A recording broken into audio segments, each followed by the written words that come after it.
By the end of this short lesson, you'll be able to explain the answers to the following questions to your friends.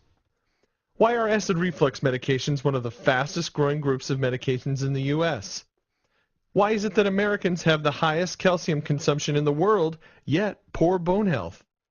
How can a diet soda with 0 calories make you gain weight? Here's the second thing that'll change your life. Are you ready? Every food or beverage is alkaline, acidic, or somewhere in between. Alkalinity and acidity are measured in terms of pH, which stands for potential of hydrogen.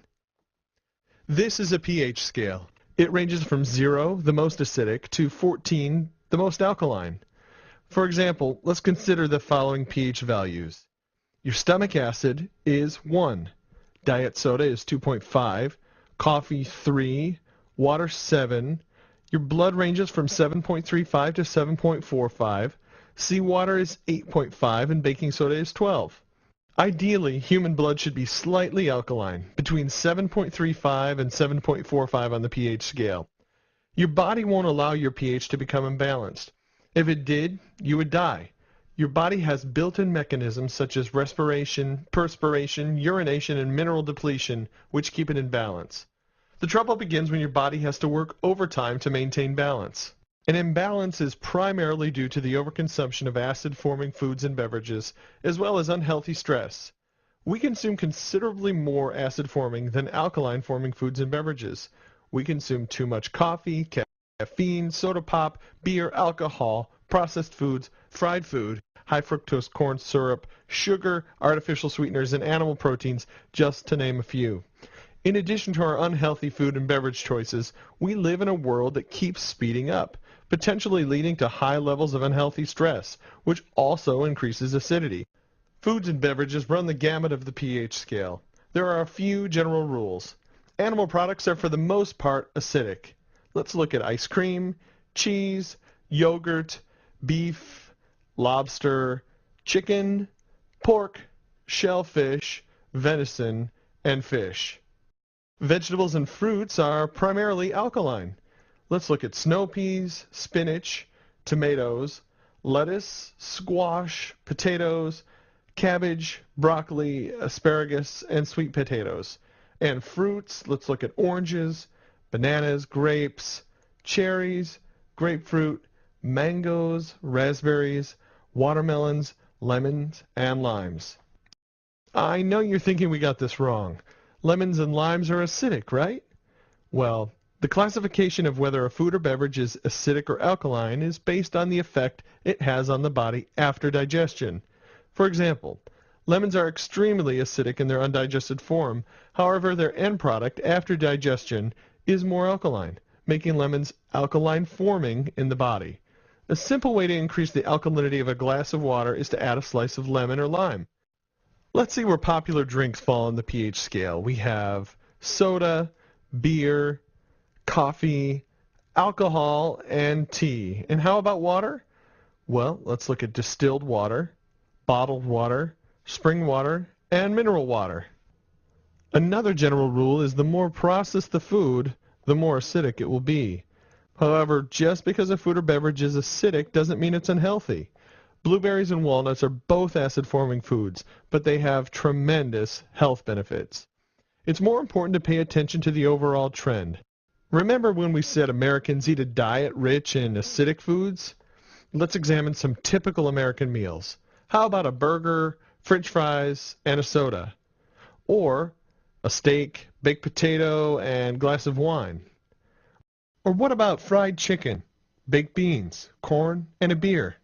Or the all-American picnic of a hot dog, potato chips, and a salad, chip, soda? These meals force your body into an acidic state. So let's bring this all together.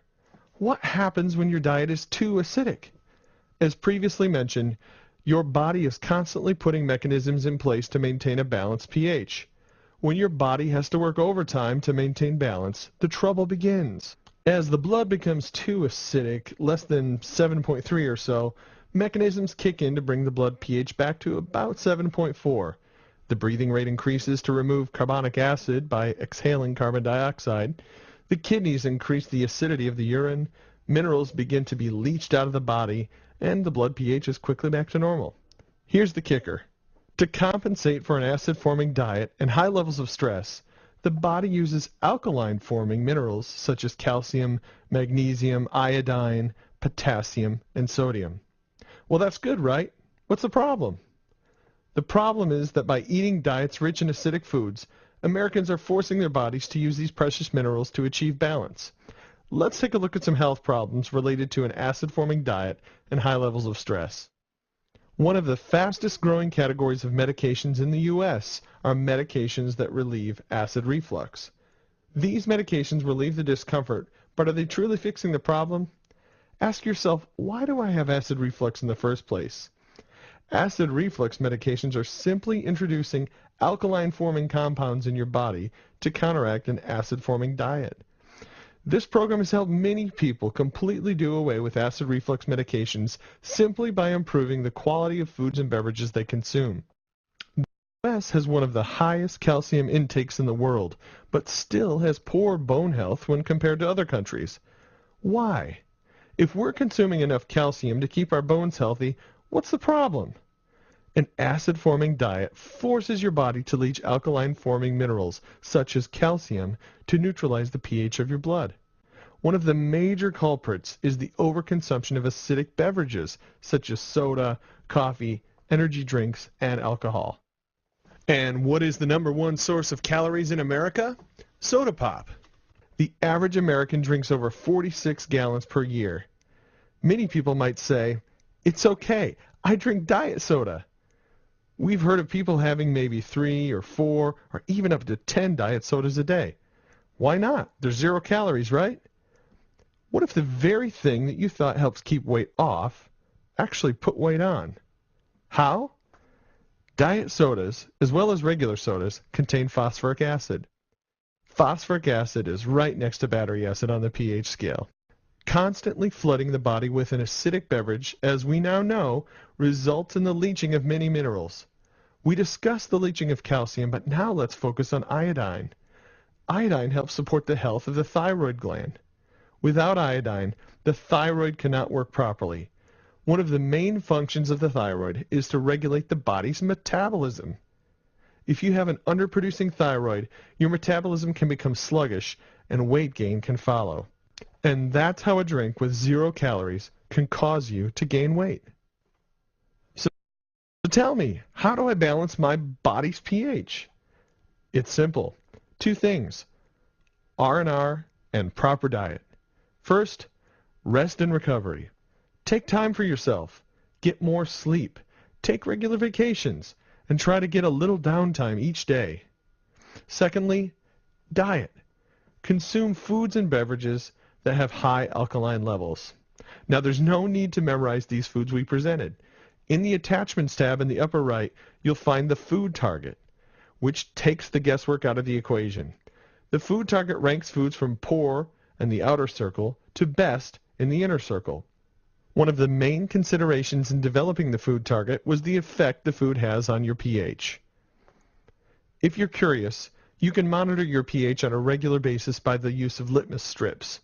These may be purchased at most health food stores or pharmacies and measure the pH of your saliva or urine. On a side note, the pH of your saliva and urine should fall between 6.8 and 7.2.